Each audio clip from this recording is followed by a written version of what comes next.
አገራቸው አላወቁትም ማን እንደሆነ። ምንድነው የምትነጋገሩት አላቸው። አይ ስለ ናዝሬቱ ስለ ኢየሱስ ነው፣ እኛ ይቤዠናል ብለን ነበር፣ ይኸው ተሰቅሎ ከሞተ 3 ቀኑ ነው አሉት።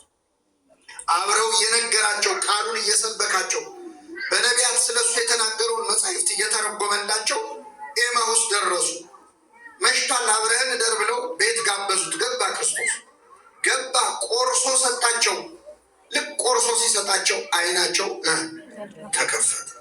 በመንገድ ሲያናግረን መጽሐፍትን ሲተረጉምልን ልባችን ሲቃጠል አልነበረም አሉ።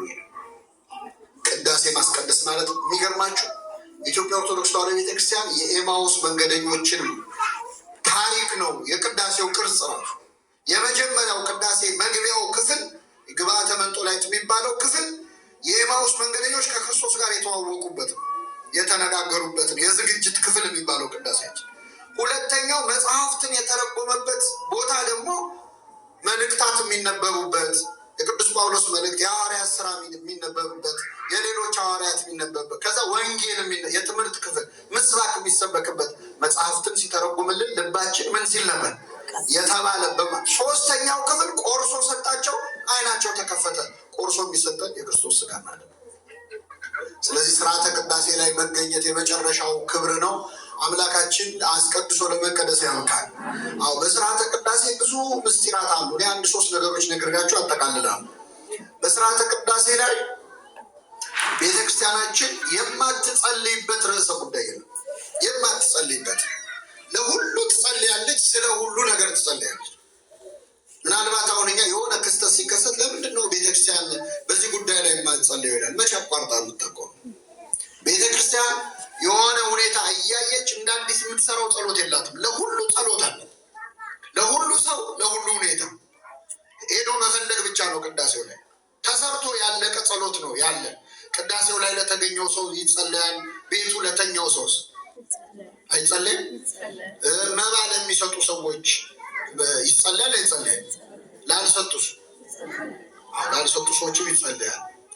ለሰጡ ሰዎች ራሱ ሲጸለይ ብዙ ለሰጠ የሚጸለይ ይመስላል። አንዳንድ ሰው ትንሽ ለሰጠ አይደለም። ዘብዙ ወዘህዳት፣ ብዙም ቢሆን ጥቂትም ቢሆን ለሰጡ ዘቡ ወዘጋድ፣ ስናያቸውም ሳናያቸው በስውርም በግልጽም ለሰጡ ትጸለያለች። ላልሰጡ ደግሞ ፈቃዳቸውን ተቀብለ መንግስተ ሰማያት አውርሳቸው ትላለች። ለሁሉ ነው የምትጸልየው። ማለት ስለሌላቸው ነው ጌታ ወይ ያልሰጡ። ቢኖራቸው ኖሮ ምን ይሉ ነበረ? ይሰጡ ነበረ።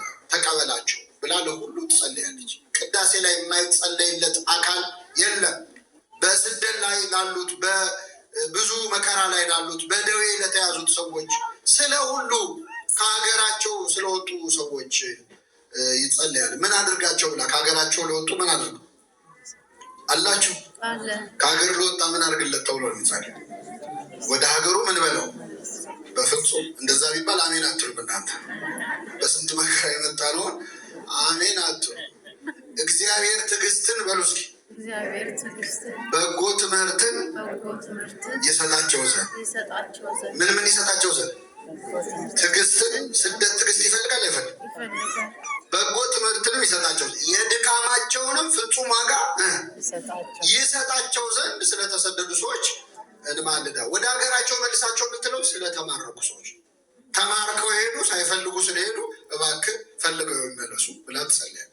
ስለ ሁሉ ነው የሚጸልየው። ስለ ሀገር መሪዎች ሳይጸልይ አቤት! አሁን እኛ ቢሆን ለመሪዎቻችን ጸሎት የጻፍ ነው ምንድነው ድፋው ነው።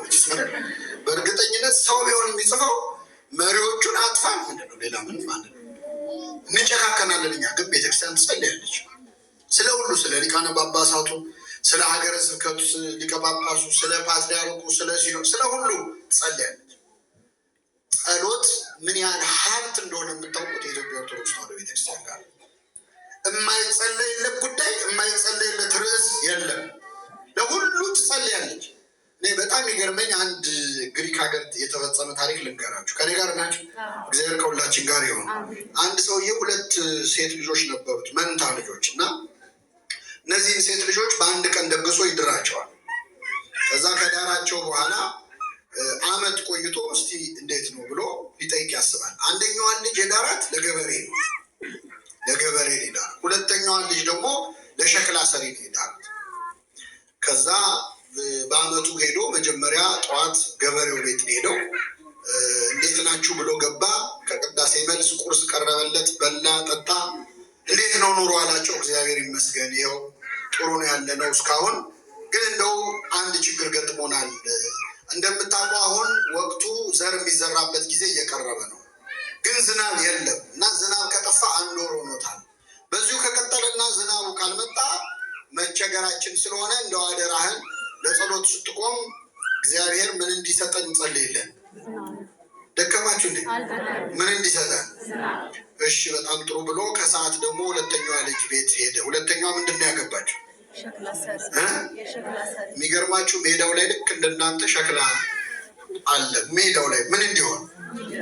እንዲደርቅ። እሱን አልፎ ገባ፣ በላ ጠጣ። እንዴት ነው ኑሮ? እግዚአብሔር ይመስገን። እንዴት ነው ያላችሁት? አይ እግዚአብሔር ይመስገን ይኸው 1 ወር ሙሉ ዝናብ ምን አላለም። በዚሁ ከቀጠልና ካልዘነበ ያሰጣነው ሸክላ ምን ይላል? እና አደራህን አባታችን ለጸሎት ስትቆም ምን አድርግ? ቀና አለና አንተ እንደምታደርግ አድርጋቸዋል። ቅዳሴያችን ግን ምን ይላል?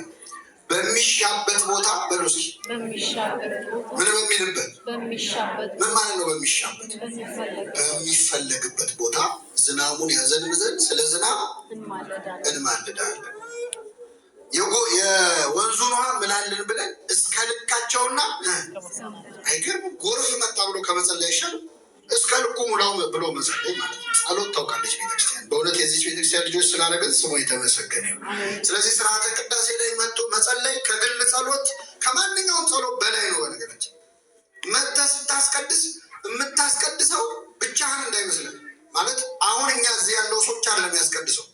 አንደኛ መላእክት አሉ ከሰማይ መንፈስ ቅዱስ ይወርዳል። ቅዳሴው ላይ ተአምር ይደረጋል። ስጋው ደግሞ ይለወጣል። ከዛ ውጪ ለ2000 ዓመታት በዚች ቤተክርስቲያን የኖሩ ከክርስቶስ ጀምሮ ሐዋርያቱ፣ ከሐዋርያቱ ቀጥሎ ቀደምት አበው ሁሉም ናቸው ቅዳሴውን የደረሱት። የአንድ ሰው ጸሎት አይደለም የምንጸልየው። በነገራችን ጌታ የተናገረውንም እናነባለን፣ ሐዋርያቱ ያሉትንም እናነባለን። ብዙ ቅዱሳን ናቸው የሚጸልዩት። የጻድቅ ሰው ጸሎት በስራዋ እጅግ ኃይልን ታደርጋለች። ስለዚህ ከብዙ ቅዱሳን ጋር አብረን የምንጸልየው ማለት ቅዳሴ ላይ ማስቀደስ ማለት አሁን እኛ እነዚህ ህፃናት ንጹሐን እንኳን የነሱ ንጹህ ልብ ጸሎታችንን አያሰምረው? ያሰምረዋል። እኛን ሳይሆን እነሱን አይቶ ይምረናል። ግን ቅዳሴውን ካያችሁት ቅዳሴው ላይ ያልተሳተፈ ቅዱስ የለም። የሞቱት ሁሉ በአጸደ ነፍስ ያሉት ድልነሾች ሁሉ አብረውን ይጸልያሉ። በድርሰታቸው ይጸልያሉ፣ በመንፈስ ደግሞ አብረውን ናቸው። እና ቅዳሴ ላይ ምን አይነት ሁሉን አካታች ጸሎት እንዳላት ቤተክርስቲያናችን የምናየው በእውነት በስርዓተ ቅዳሴ ላይ። ሌላው ቅዳሴ ላይ የክርስቶስን የህይወት ታሪክን የምታዩት። የክርስቶስን ህይወት ታሪክ የእኛ ቤተክርስቲያን ክርስቶስን ዝም ብሎ ስሙን መጥራት ብቻ አይደለም። ስሙን በመጥራትም ያክላት የለም በነገራችን ላይ እንደኛም በሚጠራው የለም። ግን ስሙን ከመጥራት አልፎ ቤተክርስቲያናችን ክርስቶስን የምትበላ የምትጠጣ ምግብ የምታደርግ ቤተክርስቲያን ነች። በነገራችን ላይ ከዚች ኦርቶዶክሳዊ ተዋህዶ ቤተክርስቲያን የሚወጡ ሰዎች የሚወጡት መቼም ሊቆርቡ ወደማይችሉበት ቦታ። ስጋዬን ያልበላ ደሜን ያልጠጣ የዘላለም ህይወት የለውም በቃ ብሏል ባለቤቱ። ምን ማለት ነው? ያልበላ ያልጠጣ ነው። ሌላ ትርጉም የለው። ትርጉም ቢኖረው ቀኑን ሙሉ እኮ ሐዋርያት ሁሉ ጨንቋቸው ስጋዬን ብሉ ደሜን ጠጡ ሲል ምን ለማለት ፈልገ ነው አሉ። ስጋዬን ብሉ ለማለት ነው የፈለገው። ምንም ማለት አልተረጎመው። ከዛ ህዝቡ ትምህርቱ ከበደው። እባክህ ጌታ ወይ ትንሽ ቀለል አድርጎ። የቁርባን ትምህርት ሲሆን ሰው ይጨነቃል። ሰዎች ካህናት ቤታቸው ይጋብዛሉ፣ ማዕድ ባርኩልን ይላሉ።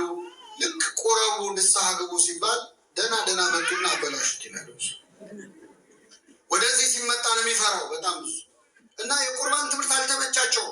ከዛ ሐዋርያ ቀረባሉና ጌታ ወይ ይህ የሚያስጨንቅ ንግግር ነው፣ ማን ሊሰማ ይችላል?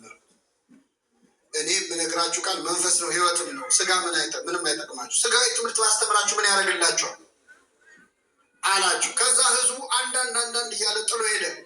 ስጋዬ ደሜ ያለው ሌላ ነገር ለማለት ቢሆን ኖሮ አረቆዩ ብሎ የተረጉመው ነበር። አልተረጉሙ ሄዱ። 12 ሐዋርያት ቀሩ። እናንተስ ልትሄዱ ትፈልጋላችሁ አላቸው። መሄድ ከፈለጋችሁ ሂዱ አላቸው። ጌታ ምን አለ? ማነው? ቅዱስ ጴጥሮስ ጌታ ሆይ ወደ ማን እንሄዳለን? አንተ የዘላለም ህይወት ቃል አለ። ስጋዬን የሚበላ ደሜን የሚጠጣ የዘላለም ህይወት አለው የሚል ቃል አለ። ወዴት እንሄዳለን? ስለዚህ ይህች ቤተክርስቲያን ስጋውን ደሙን መቀበል የምትችሉባት ቤተክርስቲያን ነች። ዝም ብሎ ስሙን እየጠሩ መዝለል አለ። ያለ ስጋው ያለ ደሙ ህይወት ሊኖረን አይችልም። እና ስርዓተ ቅዳሴ ላይ ከቤተልሔም ካህናት ሲነሱ ክርስቶስ እንደተወለደ ነው የሚቆጠረው። ከቤተልሔም እስከ ቤተ መቅደስ የሚደረገው ጉዞ ቀራንዮ ነው። ቅዳሴው መስቀል ላይ ነው የሚካሄደው። ታቦቱ መስቀል ነው። አልፋና ኦሜጋ የተጻፈበት ታቦት የክርስቶስ ስጋና ደም የሚፈተትበት መስቀል ነው። ቀራንዮ ነው። ቅዳሴ ላይ የሚሆነው እያንዳንዱ ነገር መስቀል ላይ የሆነው ነው። ቅዳሴ ላይ የእኛ ቤተክርስቲያን መጋረጃው መንጦላይቱ ዘግታ ነው የምትቀድሰው። አንዳንድ ሰዎች የሌላ አብያተ ክርስቲያናት ልምድ ያውና ምን ነው ለምን ትሸፋፍኑታላችሁ? ግለጡት እንጂ ጌታ መጋረጃ የቀደደው እኮ ዓርብ ነው እንጂ አልዘጋም ይላል። አይ ትልቅ መጋረጃ ጋርዷል። ፀሐይ ጨልማለች አይደል? ጨረቃ ደም መስላለች፣ እርቃኑን አናይም ብለው። ስለዚህ ቤተክርስቲያናችን እንደ ፀሐይ እንደ ጨረቃ መጋረጃ ዘግታ መንጦላይቱን ዘግታ ቅዳሴው ላይ መስቀል ላይ እንደሆነው ከጌታ በስተቀኝ የተሰቀለው ወንበዴ ጌታ ሆይ በመንግስት በመጣ ጊዜ ምን በለኝ ያለውን ጸሎት ደግሞ እዚሁ ቅዳሴ ላይ ያለነው ወንበዴዎች በዜማ እናዜመዋል። ጌታ ሆይ ተዘከረን እግዚኦ በውስተ መንግስትከ በመንግስት በመጣ ጊዜ ምን በለን አስበን። የምትገርም ቤተክርስቲያን ልጅ ይጠቅማል ብላ ካሰበች የወንበዴም ጸሎት አትምርም። ይጠቅማል ሰርቷላ። ይህን ወንበዴ ገነት አስገብቶ ስለዚህ ይሰራል ብላ ፍቱን ስለሆነ ይህንን ጸሎት ሁሉ የዛን የመቶ አለቃ ጸሎትም ቅዳሴያችን ላይ ይገርማቸዋል። አንድ የመቶ አለቃ ጌታ ሆይ ልጄን ፈውስልኝ አለው። እሺ ብሎ መንገድ ሲጀምር አይ ፈውስልኝ እንጂ ቤቴን አላልኩም፣ እንዳትመጣ ከቤቴ ጣራ በታች ልትገባ አይገባኝም፣ ቃል ብቻ ተናገር ልጄ ይፈወሳል። እኔ ባሪያዎች አሉኝ፣ ና ስላቸው ይሄዳሉ ይመጣሉ፣ ሂድ ስላቸው ይሄዳሉ። በሽታ ለአንተ ምን ነው? ውጣ ብትለው ይወጣል፣ ግባ ብትለው ይገባል። ስለዚህ ቃል ብቻ ተናገር ልጄ ምን ይላል? ይፈወሳል። ክርስቶስ ደስ አለው። እንዴት ያለ እምነት ነው ብሎ ልጁን ፈወሰለት። ቅዳሴ ላይ ይህንን ጸሎት እንጸልየዋለን። የሚቆርብ ሰው ከመቁረቡ በፊት ጌታ ወይ ከረከሰው ከሰውነቴ ጣራ በታች ልትገባ አይገባኝም፣ እኔ እንዴት ያንተን ስጋና ደም እቀበላለሁ እያልን እየፈራ እየተንቀጠቀጥን እንጸልያለን። ስለዚህ ስርዓተ ቅዳሴ ላይ ወንጌል ላይ የሆነው ሁሉ ይሆናል። ቅዳሴው ተፈጸመ የምንቆርብበት ሰዓት ክርስቶስ የተሰቀለበት ሰዓት ነው። ከ6 ሰዓት እስከ 9 ሰዓት በአገራችን የሚቀደሰው ለጾም የመስቀሉ ሰዓት ተፈልጎ ነው። መስቀል ላይ የሆነው ስለሆነ ቅዳሴ ላይ የሚሆን ከዛ ስጋውን ደግሞ እንቀበላለን፣ አንድ እንሆናለን ከእሱ ጋር ከሆንን በኋላ አመስግነን ስርዓተ ቅዳሴው ተከናውኖ ካህናቱ ወደ ቤተ መቅደስ ይመለሳሉ። የመቅደሱ መጋረጃ ምን ይላል? እርገት ሆነ ይባላል። ክርስቶስ አረገ ማለት ከልደቱ ተነስተን ምኑ ጋር ደረስን? እርገቱ ጋር። ሲያርግ ክርስቶስ ደቀ መዛሙርቱ ወደ ላይ እያዩ አንጋጠው አዝነው ሲያዩ ደመና ሰውራ ተቀበለች ይላል። ልክ እኛ መጋረጃው እንደምንዘጋው ደመና ሰውራ ተቀበለችው። ከዛ 2 መላእክት መጥተው እናንተ የገሊላ ሰዎች ወይ ስለምን ተክዛችሁ ቆማችኋል? ሲሄድ ያያችሁት ክርስቶስ ተመልሶ ምን ይላል? ይመጣል፣ በሰላም ወደ ቤታችሁ ሂዱ እንዳሏቸው ዲያቆናትም ወጥተው ካህናትም ወጥተው ጸሎት አድርገው በሰላም ግቡ ብሎ ያሰናብቱ። ይችን ቤተክርስቲያን የሰጠን አምላክ ስሙ የተመሰገነ ይሁን። ስለዚህ ስርዓተ ቅዳሴ ወንጌሉን በህይወት የምንኖርበት የመጨረሻው መንፈሳዊ ምስጢር የሚፈጸምበት ነው። አንድ ነገር ተናግሬ ላበቃ። እንግዲህ ቅዳሴ ዋነኛ የሚቀደሰው የክርስቶስን ስጋና ደም ምን እንድንል ነው? እንድንቀበል ነው። ስጋውና ደሙን እንድንቀበል ነው። በጣም ትልቁ ችግር አስቀዳሽ አለ፣ ቆራቢ ግን በጣም እንቸገራለን። የኢትዮጵያ ኦርቶዶክስ ተዋሕዶ ቤተክርስቲያን ምዕመናን ትልቁ ችግር መቁረብን፣ በተለይ ወጣት ስጋውን ደሙን መቀበል አለበት ብለው አያምኑም። በጣም ብዙ ሰዎች አያምኑ። ይህን የምታውቁት ለምሳሌ የሆነ ሚዲያ ላይ አንዲት እድሜያቸው የገፋ ሴት ወጥተው ከእድሜያቸው የማይጠበቅ ነገር ቢያደርጉ ሰው ምንድን ነው የሚሰጠው አስተያየት? በምኖት እንዲያረጋሉ በመቁረቢያዎት። መቁረቢያ ማለት እርጅና ነው ብሎ የሚያስቡ የክርስቶስ ስጋና ደም ለወጣት ለህፃናት ለአረጋውያን ተብሏት ስጋዬን ብሉ ደሜን ጠጡ ብሎ የተናገረው ለሁሉም ነው። እንዲያውም በወጣትነት እድሜ የበለጠ ስጋው ደግሞ የሚያስፈልገው ረድኤተ እግዚአብሔር የሚያስፈልገው የዛኔ ስለሆነ ማለት ነው። ያለ እኔ ምንም ማድረግ አትችሉም ስለሚል ያለ ስጋው ደግሞ እርዳታ እንዴት የፈተናውን ዘመን ማለፍ ይቻላል? ሁሉም ሰው ስጋውን ደሙን መቀበል አለበት። አንዳንድ ሰው ምንድነው አይኔ እኮ ስጋውን ደሙን አክብሬ ነው ብሎ በጣም ይገርማቸዋል። አለመቀበሉን እግዚአብሔር አይቶ እንዲያጸድቆ ያስብ። አለመቀበል ማለት ደፋር ስላልሆነ እና ሌሎች የተቀበሉት ደፋር ስለሆኑ ሆኖ እሱ ግን ትሁት ሆኖ ተብሎ ሊታሰብለት፣ ይህ በፍጹም በጣም አደገኛ አስተሳሰብ። ስጋው ደሙ ላይ የምናደርገው የመጨረሻ ድፍረት አለመቀበል ነው። አለመቀበል ነው። መድኃኒትነቱን ካመንክ የማትቀበለው ከሆነ አላመንክበትም ያሰኝ። ስለዚህ ሁላችንም ለስጋው ደሙ ያብቃል። አሁን ችግሩ ምንድነው? እኮ መቁረብ እኮ እንቆርባለን፣ ግን ተመልሼ ኃጢአት ብሰራስ የብዙዎቻችን ስራ ተመልሼ በወድቅስ? ቤተክርስቲያናችን ሰዓታቷን የምትጀምረው በዚህ ትንቢተ ሚልክያስ ምዕራፍ 2 ከቁጥር 8 ላይ ባለ ቃል ነው። እስቲ ከኔ ጋር በሉ፣ ጠላቴ ሆይ። አይደከማችሁ መሰለኝ። እሺ በሉ፣ በወድቅ እነሳለሁ። በወድቅ ምን እነሳለሁ። እኛ ምንለው ግን ብነሳ ወድቃለሁ። ገለበጡ ነው። አያችሁ፣ እኔ እኮ አሁን ንስሐ ብገባ ተመልሼ ወድቃለሁ አይልም። በወድቅ እነሳለሁ፣ በጨለማም ብመላለስ እግዚአብሔር ብርሃን ይሆንልኛልና በእኔ ላይ ደስ አይበል።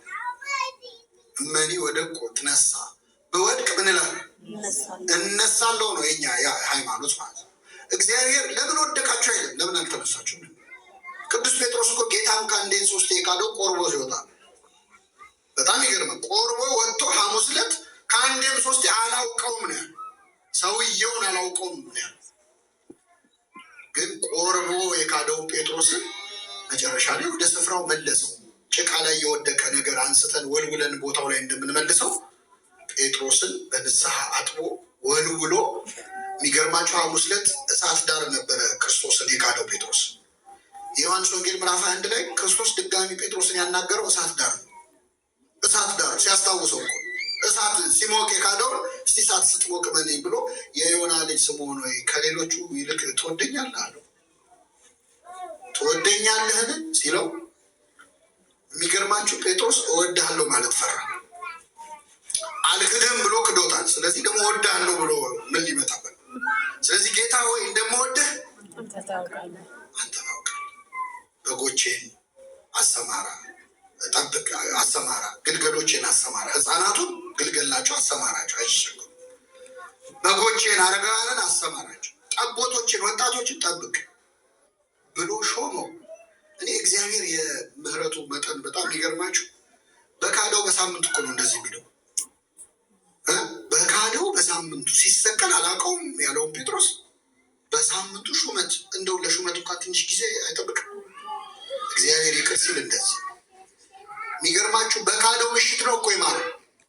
ምን የምታውቁት? ክርስቶስ ከሞት ሲነሳ መጀመሪያ ሄደው ቅዱሳት አንስት ዜናውን ሰሙ። ክርስቶስ ተነስቷል የሚለውን ዜና ሲሰሙ ሂዱና ለደቀ መዛሙርቱ ለጴጥሮስም ጌታ ተነስቷል ብላችሁ ንገሯቸው። ለማ ለጴጥሮስ ንገሩት ብሏል እግዚአብሔር። ለምን እንደማይጠሩት ስላወቀ ሶስቴ ክዶታል እሱ። ከዚህ በኋላ አንጠራውን ብለውን ከመዝገብ እንዳይሰርዙት ለጴጥሮስም ንገሩልኝ ብሏል። አሁን እኛ ብንሆን በመከራ ቀን የካደንን ሰው በደስታ ቀን እንጠራዋለን። ለነገሩ እንጠራዋለን፣ ይቃጠል ብለን እስቲ ይውጣላት መታቴ የሆነ እንለ። የኛ እኮ ለምሳሌ ነው። ለማንኛውም ጠራው። ሲያገኘው ግን አንተ አልክድም ብለህ ፎክር ያልነበር እንዴት ሶስቴ ትክደኛለህ? አላውቅም ትላለህ እኔን አላለው። ጉዳዩንም አላነስ። ትወደኛለህ ያለው እንደምወድህ አንተ ታውቃለህ። ቆርቦ የካደው ጴጥሮስ ወደ ስፍራው መለሰው። ስለዚህ ብንወድቅም ምን እንላለን? እነሳለን። የመጨረሻው ነጥብ ቅዳሴያችን ላይ ካህናት ይወጡና እየታጠቡ እጃቸውን ዘኮነ ንጹሐ ይምሳም ቁርባን፣ ንጹህ የሆነ ከስጋው ከደሙ ምን ይበል፣ ንጹህ ያልሆነ ግን አቤት አይቀበል ይላሉ። እና በጣም ብዙ ሰው ያጉረመርማል በሆዱ።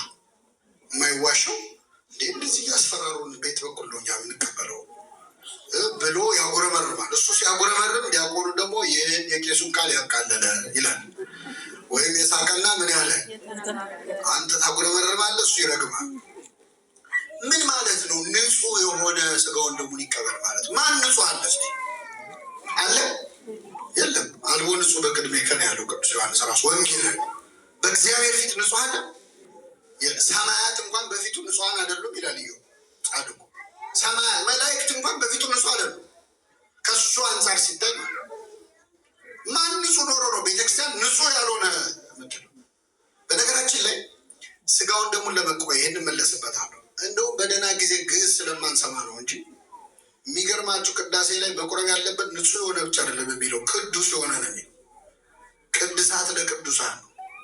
የተቀደሰው ስጋው ደግሞ የሚገባው ለነማን ነው?